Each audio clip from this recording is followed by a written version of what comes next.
Okay, so today we're shifting gears, doing something a little bit different. We're putting invaders and equilibrium solutions behind us. We're still talking about equilibrium and we're still talking about stuff in solution, but instead now we're looking at insoluble solids. So remember you memorized solubility rules, right? And when you knew that certain things weren't soluble, that's actually kind of a lie. Actually, everything dissolves. Maybe a smidge, but it dissolves. So if you think of silver chloride, do we agree that that was one of your insoluble solids?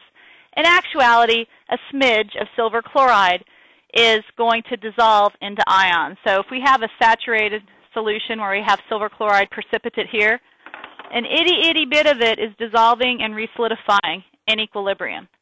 What we're calculating this unit is the K of the expression of a solid dissolving into its ions. And it's fair to say a slightly soluble solid. If solids dissolve 100%, we don't need an expression because our arrow would only be that way. But because these are slightly soluble and in equilibrium, we have an expression. These expressions are written as KSP. When you see a K, this is just another equilibrium constant. There's a whole heck of a lot of Ks. KW, KA, KB, KC, KP, now KSP. KSP is what it stands for, is solubility product. And if I were to ask you to write the expression of silver chloride dissolving in solution, what would you write? Ag plus Cl minus over nothing, because that's a solid. So that's why they call it the solubility product, because we're only looking at the products of the ions that are actually dissolving. All right? So one thing I need to caution you, this is an easy one because we're only breaking up into, one or two ions. But if they're solids that we have multiple things like, say we had ferric chloride, well, that's soluble. Let's say, I can't think of one right now. I'm drawing a blank. Oh, there's one. Silver sulfide. When you split it up, you remember that we are splitting up into two ions, so what do? We square it. And it's really easy. You guys have been in the pattern now of minus x plus x plus x, minus x plus x plus x, and you're going to forget to look up at that thing in the rice table and realize there's a 2 in front of it. So I caution you to watch out for these equations when you're writing your expressions. Okay? Since very little stuff dissolves, meaning we don't go this way very much, what can you tell me about the magnitude of these KSPs? They're super small. And so I have a list of them here, if you keep going. And you can see some of the numbers are ludicrous. You can see how some things barely dissolve. And again, what? Yeah. And you're going to see, we're going to actually calculate the solubility in moles per liter, how many moles would actually be dissolved in 1 liter. You couldn't even fathom weighing that on a balance. They're so tiny. So just keep in mind that the smaller the number, what does that relate to solubility? The smaller the KSP, the less soluble. And this is going to be a big thing on the AP this year. They talk about you comparing solubility based on those KSP values. They'll just tell you KSP and you have to tell a lot of information about it. So be familiar with the trend of small KSPs mean the equilibrium is not favored in the forward direction. Okay? So when you're doing problems like this, you always start with a solid and you break it up into ions. And we're going to do kind of little fake rice tables here. So here we're actually calculating the KSP. So we don't look at the table or anything. We're looking for KSP itself. So we're going to start every KSP problem by taking the solid in question and breaking it up into its ions. So what do I dissolve to here? No. Ooh, Alex. Ooh, you just made my stomach turn over. All right, and the next one? CrO4 minus 2. Now because this is a solid, whatever, there's so much in the bottom of that beaker compared to what's going to dissolve. I could write minus whatever, but I don't care. I'm not losing enough for it to matter. But I do originally have nothing.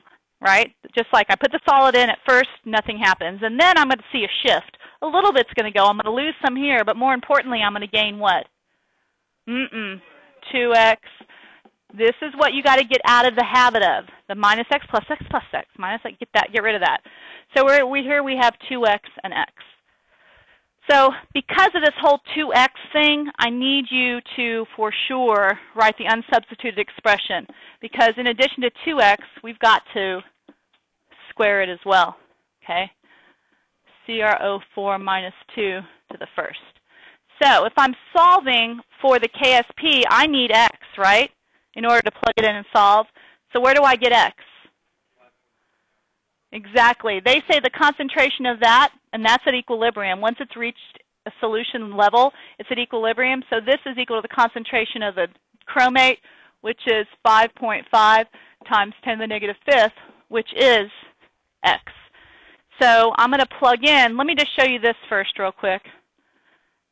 Rather than putting 2 here, we can consolidate and go, well, if this is 2x squared and this is x, how do I consolidate 2x squared times x? No, not 2x cubed.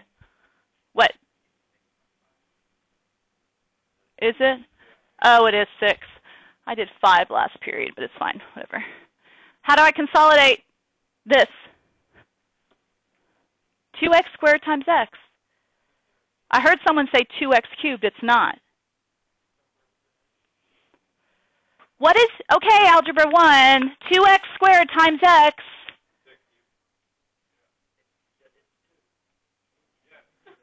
Oh, well, no, I made a mistake here. No one caught that. Well, did everyone write it down wrong? Look. Thank you. 4x cubed. So, yeah, it was 2x squared. The way it was, but that's wrong. I don't care what I write down. I don't care what I say. You're wrong. All right. So where am I? Okay, so we know now what x is equal to. Equals 4 times 6.5 times 10 to the negative fifth cubed.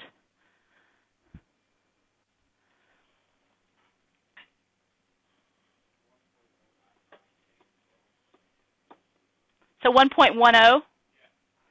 1.10 times 10 to the negative 12. And this is a KSP, so we don't need units on it.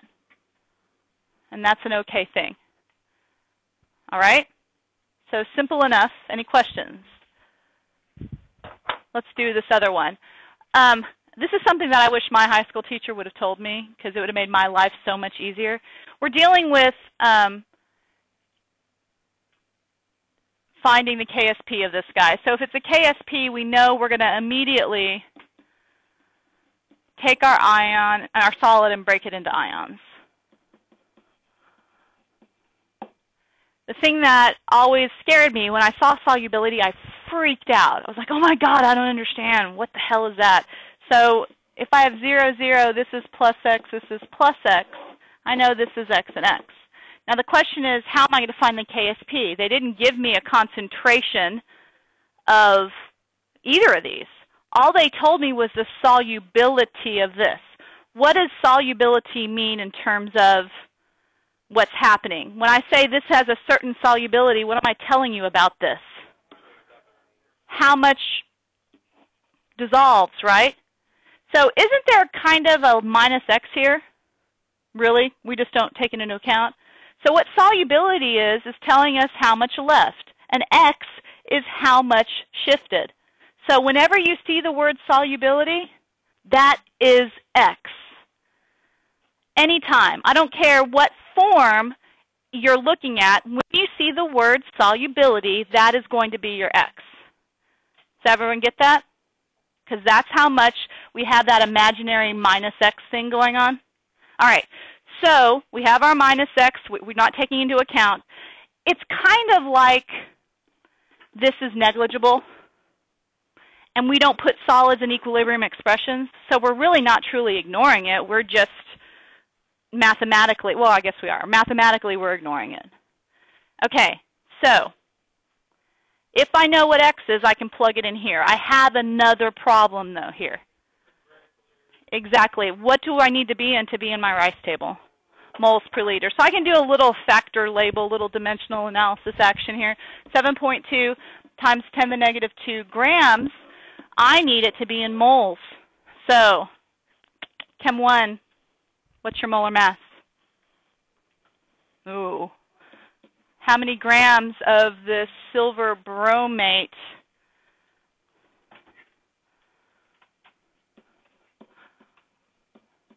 are in 1 mole?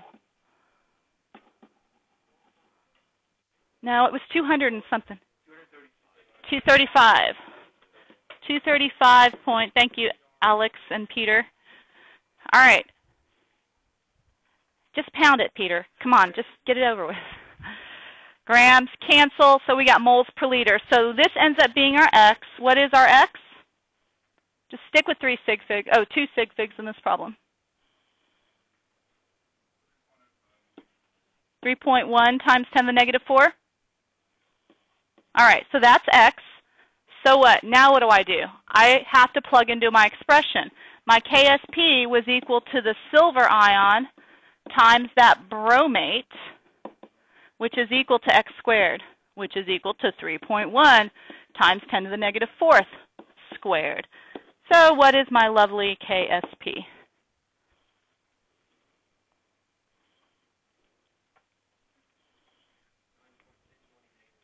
(9.61), thank you, Miles, -8. And again, we don't need units on this guy. So who's more soluble, our silver bromate or our silver chromate? Silver bromate dissolves more than silver chromate. Reverse that. No, that's right. Yeah, because this is smaller, so it dissolves less. All right. Moving on. Now we're going to have to actually calculate the solubility, which is a useful item as a chemist. We need to know how soluble something is, even though it only dissolves a little bit.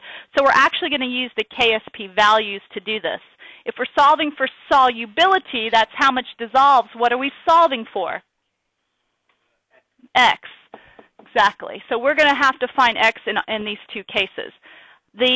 On the table I showed you just a few slides ago, you have your KSP values. I wrote them on the board just to make it faster for us, but that's where I'm finding those numbers, okay? So if I'm going to start a KSP problem, I need to take my solid and do what with it? Break it into ions. So we get a Ba+2 and a carbonate. Solid, don't care. Before I really have any dissolution, we have 0, 0. I know it doesn't say it in this problem, but how do you think we're dissolving it? What do you think we're using as our solvent here? Water. And there's going to be an issue we're going to talk about in the next page. But right now, we're just throwing this stuff into some water and seeing what happens. So we get A plus X plus X. And again, just to get you back into writing these expressions with possible coefficients, I want you to do your unsubstituted, because I'm scared that you guys are going to forget about the 2's and the cubes and the squareds and the up to the 4th power, all that stuff. So we're going to plug it in and solve for that solubility. Again, solubility is X because that's how much left and dissolved. Our KSP from the table is 2E-9, and that's equal to X squared. So our X is then equal to 4.7 times 10. Is that what you got? Okay, we got a I got what she got. 4.5. 4.5. 4.5. Sorry, you're out. You lost, Grant. Oh. Okay, you didn't lose. You just gave me the wrong sig figs. And there's really no sig figs here. So in a problem like this, you'd have to base your sig figs on the table, which is 1, which is stupid. So anyway, 4.75. No, 4.5. And negative, I already forgot, 5? All right, so that is equal to our X. Yeah, that's what I was going to ask. What? Moles per liter. Because we're looking for a solubility, I need to know how many moles will dissolve in a liter. Okay, that's not a lot of moles. If we divide by 5, I mean, move the decimal over, divide by 5,000 or whatever. Not 5,000, 100,000, whatever it is. That's a teeny, teeny number. Grams, we multiply it by a couple hundred. Can you imagine trying to weigh that on a scale? Not going to work. Not in anything in my world. I've never seen a scale that could do that. All right, so this is a teeny, teeny, tiny amount that dissolves in an entire liter of water. All right, let's do it again. We're going to try it with this one. I'm choosing this next one just because we've got coefficients to consider. Split up into our ions. What do we get this time? 2 silver pluses plus a sulfide. We originally have none of this. Then what do we get? Plus 2x plus x is 2x and x. So our KSP, and I want you to do this, is silver squared times s to the negative 2 to the first. So when I'm solving, my KSP from the table is, check this one out, 1 times 10 to the negative 49th is equal to, not x squared, 2x squared times x. So to make it easy, we're going to say 4x cubed here. Now, I know a lot of you know this, but I still need to go through it because there's going to be one or two that are like, how do you find x? Divide each side by 4 and tell me what you get.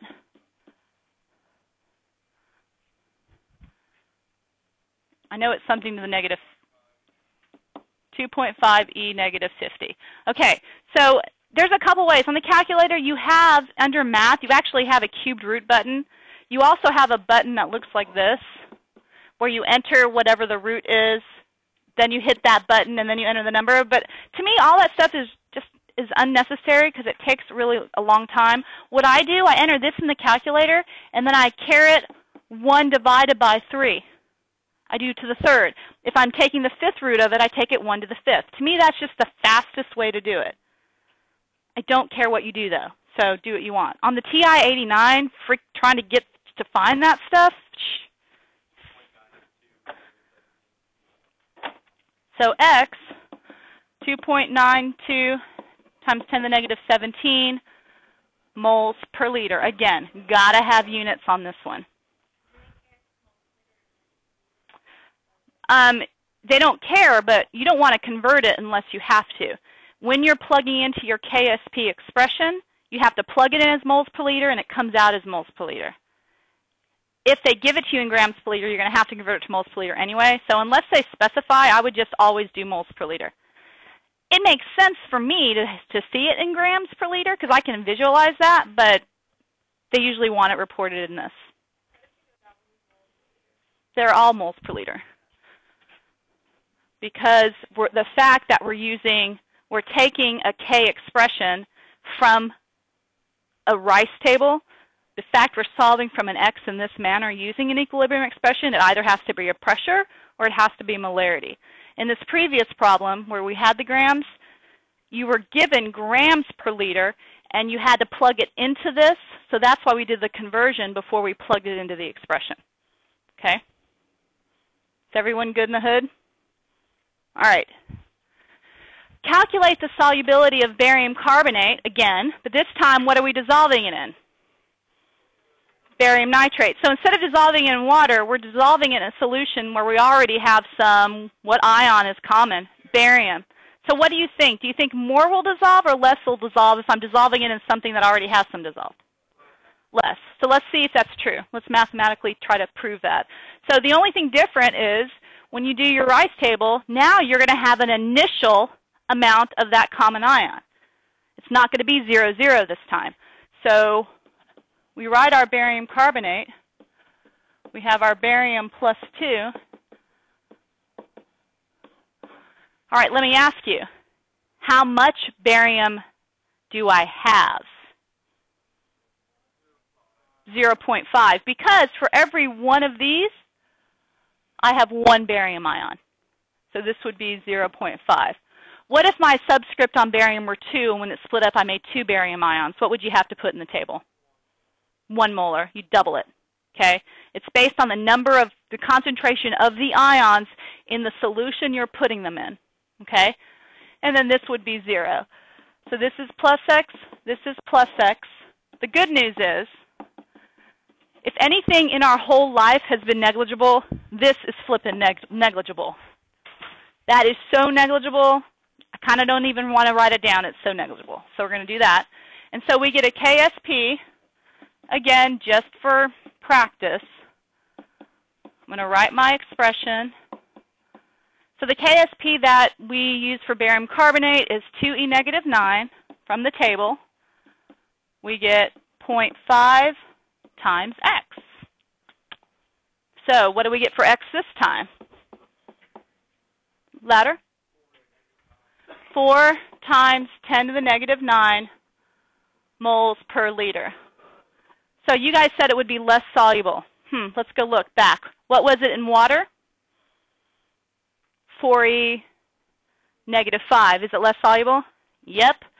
Less moles per liter are going in there because that barium, I kind of think of it as them taking up space, those barium ions. All right? Now, if we dissolved it in something that wasn't water but didn't have a common ion, the solubility would be the same. All right, let's do this one, and then we're going to go on to the sexy problem. No, the sort of sexy, and then there's a really sexy problem. We got two.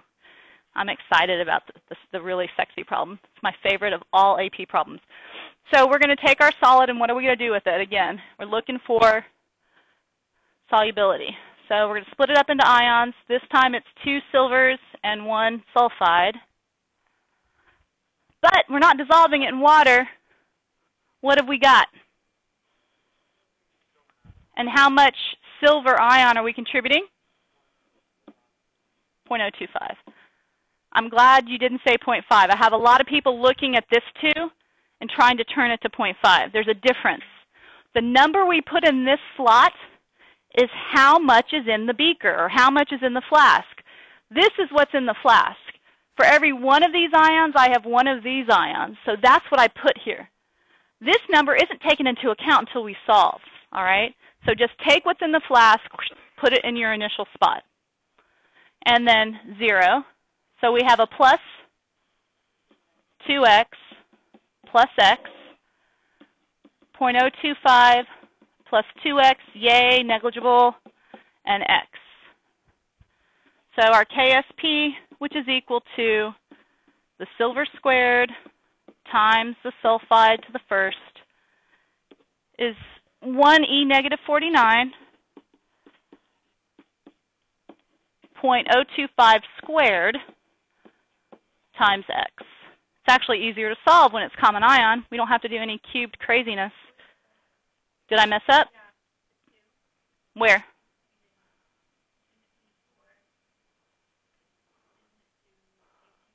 No, I just addressed that. What do you mean there's 2 Ag? I had this and I dropped the 2x, right? And I plugged that into there. What were you thinking? Yeah. Are you good though? Okay.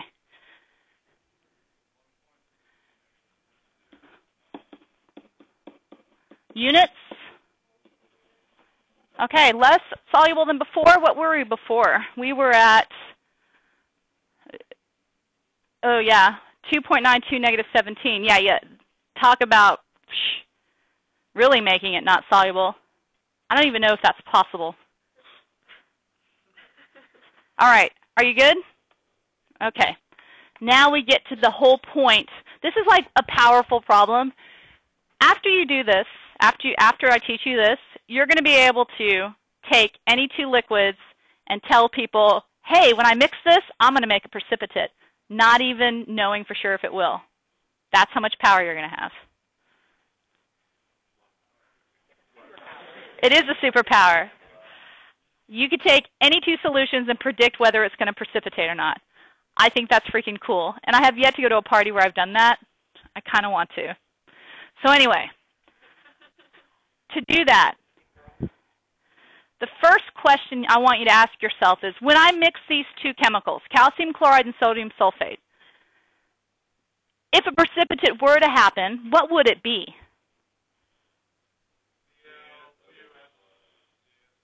Calcium sulfate, right? Okay, because the sodium chloride we know is Big Daddy, wouldn't, obviously salt does not form, table salt isn't a precipitate. So what I want you to do is write your expression, assuming a precipitate happens, and take that solid and split it into its ions, the insoluble solid that you're saying is the potential precipitator. So there's our potential precipitator, right? What we're in a situation here is that we're like, okay, I know I'm mixing two things together, so I'm taking these two things, mixing them, they're diluting each other, but I'm going to have an initial concentration now of both of these. So rather than zeros here, I'm going to have two concentrations. From the table, the KSP of calcium sulfate is 3 times 10 to the negative fifth, and this is something you need to know, all right? So first thing I want to do is figure out my concentration of that calcium initially. Now this is the third time we've done this. When we mix them together, they're going to dilute. I don't put these together and still have 0.015 calcium. How do I figure out what the new concentration is? What do I need to do? MV. So I got 0.015, starting with a 45 ml sample. What's the new concentration after we mix it with a total of 55 plus 45, so 100. So what is our initial concentration then of our calcium? 0.00675. Good. Now we're going to do the same with good old sulfate. We originally had a concentration of 0.01, and we had 55 mils of that. What's the new concentration with a total of 100? 0.0055. Okay. So question, if this precipitates, which way will it shift? Left. Does everyone see that? Because this is our solid, right? If this dissolves and doesn't precipitate, which way would it shift? Right. Think back to Le Chatelier's principle. How did I figure out direction of shift? Q. We're going to find Q. So we're going to take the expression, the Ca plus 2 times the SO4 minus 2 concentration, initially, because that's what Q is, and find out what Q is numerically. So that times 0.0055, Q is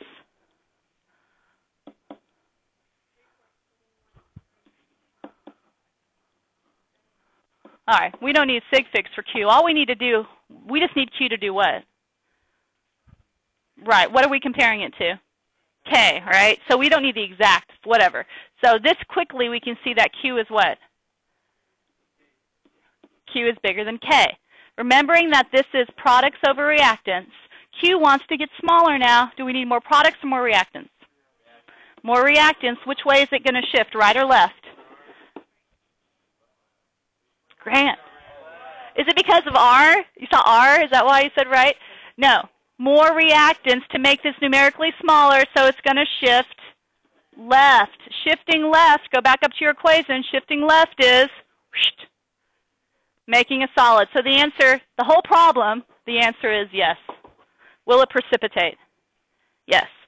Now, I can tell you from firsthand experience that I've graded one of these, and we get a lot of people out there who'll just say no or yes, and they don't get points. So just know you have to show your work. Yeah. Yeah, what we look for specifically is the calculation of the correct Q, and then we want to see that you see that Q is less than or greater than K. And you really don't even need to do more products, or if you say Q is greater than K, left shift, that's all you need to say. This is my baby sexy problem. This is powerful. You guys got it? I'm so excited to do this one. This is my favorite. Yes. Don't you always have your graphing calculators when you go to parties? No? I'm kidding. If you were in 8th period now, they'd be like all into the whole, yeah. These guys are a little shyer. Are you the one that went to 8th and saw how crazy they were? Yeah. It is crazy. All right, this is the uber sexy problem. This is I think this is literally my favorite AP problem of all AP problems, mainly because of Part D. But we got to get through A through C, A, B, C to get to the uber sexy part. So if you can handle this one, you're good with KSP, because it's not challenging when you break it down, but as a whole sitting at it, it's a little bit overwhelming.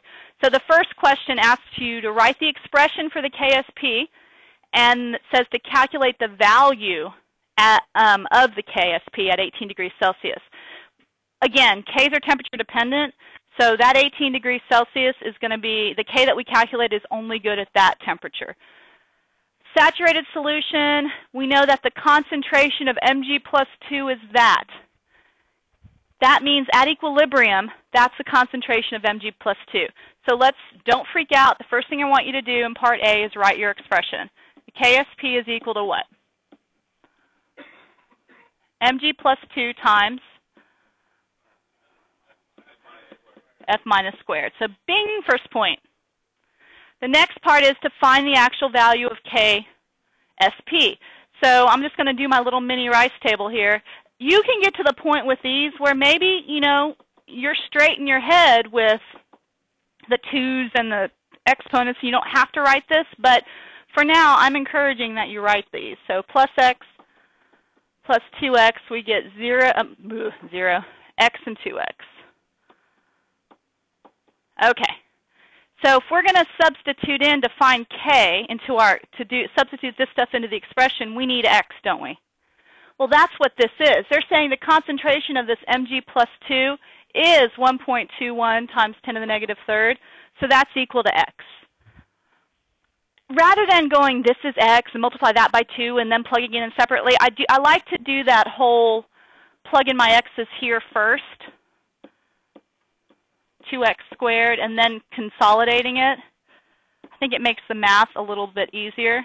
And then I can plug x into here. But again, if you were to plug it in separately, come up with 2 separate numbers, and then plug them into your expression, that's fine too. All right, so what did y'all get for the KSP? I actually know it. Yeah. So this is my KSP at 18 degrees Celsius. Is that y'all copacetic? How's that for a vocabulary word? You would copacetic? Y'all heard that before? No? Part of your homework, look it up. Copacetic. All right. Part B. So this is the answer to A. Let me go ahead and... Part B says, calculate the equilibrium concentration of Mg plus 2 in 1 liter of this mess, to which 0.1 moles of solid Kf has been added. What's going on there? They're adding solid Kf. Yes, you have an initial value for your F minus this time. So it's pretty much the exact same problem, but under that 2F minus, instead of being a 0, how much F minus is in there? 0.1 moles, but we're in, luckily, 1 liter. So we got 0.1 molar of F. Okay? So plus X plus 2X. So we get X and 0.1 plus 2X. But again, woohoo, negligible. So now, how are we going to solve for the, they're asking us to solve for the concentration of this guy now. Use the KSP because we're still at 18 degrees. So 7.09 is equal to, oops, not just 7.09, 7.09 times 10 to the negative 9. I'm going to plug it into this expression. I'm going to plug it in. My Mg is the X, and my F minus is the 0.1 squared. Like right here, plug it in here. And that's the beauty about always write, when they ask you in Part A to write your expression, they're doing that so you can just go back up and see it and not have to rewrite it every time. So what do you get for X this time, which is E negative 7. And this has units, moles per liter. That is the concentration of the Mg plus 2. So far, so good? Nothing too exciting yet. All right, so in order to see the problem, I just pasted part C and D on this page. So part C, predict whether a precipitate will form when 100 mils of that is mixed with 100 whatever mils of that. So when you see that, will a precipitate form, what do you think you need to do? First thing, find Q. So we're going to just rewrite this again, because you can never write it enough. You know what? Because of that whole silliness with the dilution, I'm going to give myself a little more room. None of this. So let's look at our original concentrations of this guy.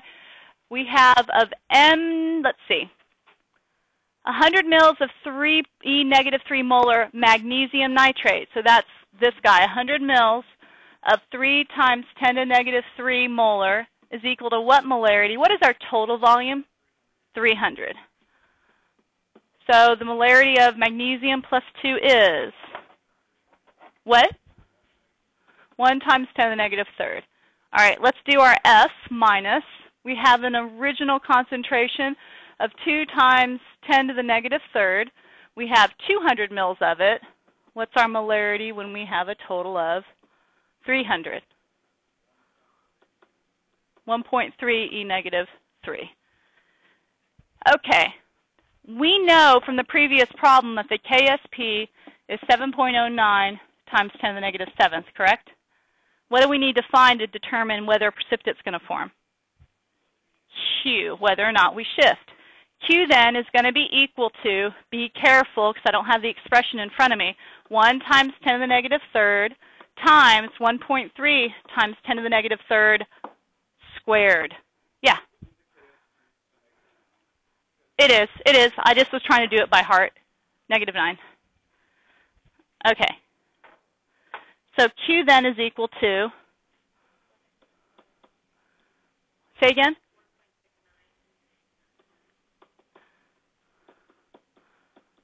All right, 1.69 times 10 to the negative 9. All right, what is Q related to K? Q is less than K. Q needs to get bigger. How do you get bigger? More product, so we shift right. Is that a precipitate or not? No precipitate. I really want to save this room. So Q is less than K. To get bigger, Q needs to, what is that? Go away. My thing is possessed. Q is less than K, so to get bigger, we have a right shift. So that would be in our going from solid to ions, a right shift would be no precipitate. Okie dokie? Okay, this is my favorite part. I'm so excited. I cannot stand it. This is so exciting. What did he say? Yes. I'm not going to say that on the video, but yes.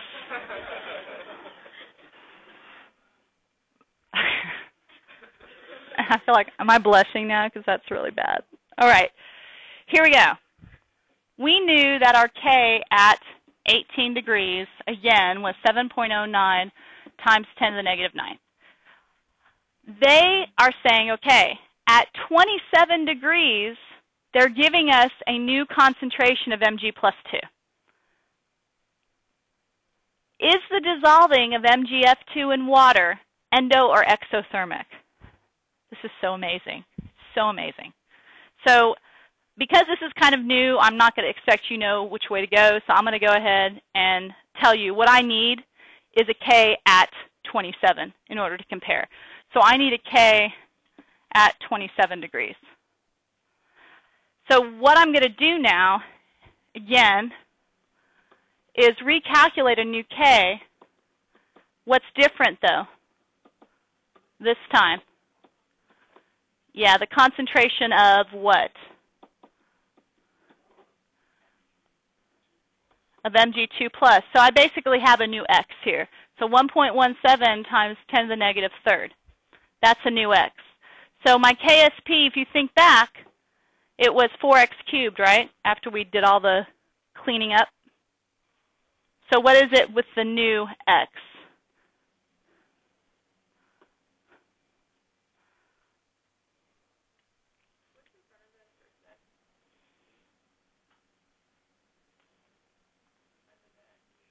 I don't know. It's probably a plus. I don't know. I mean, you know how to do this. Plus X. Oh, it was like an error or something. I don't know. All right, 6.406 times 10 to the negative 9. Can I get a second on that? Does that sound within the ballpark? All right, so 6.41 times 10 to the negative 9. This is so exciting. I can't stand it. Reactant going to product. Okay, so this is what's going on in our world. Reactant to product, reactant to product. As we increased temperature, as we went from here to here, what happened to K? K got smaller. What direction of shift is that? Left. As we increased temperature, we shifted left. Le Chatelier's principle. Where would you write the word heat so as you increased it, it shifted left? As I increase heat, as I go from 18 to 27, it goes that way. Is everyone with me? What is that? Isn't that amazing? That is oh so uber sexy. That is really, I said that last time, it's cool, but it's really hot because it's exothermic. So what happens on the AP exam a lot is this whole tying stuff together you never expected them to tie together. They took a thermodynamic principle and applied it directly to a KSP problem. I think this is phenomenal. Love it. Love it. It's the best thing ever. So if you can, what I'd like you to do before the test, a good way to practice, when you get these AP problems in the boxes, the one that you had the additional problems for on the videos, and the one like this, I suggest you get a clean piece of paper and work them again without looking at the answers, because this is a continual way they ask these kinds of questions. All right? All right, that's it. We are done with this unit. What?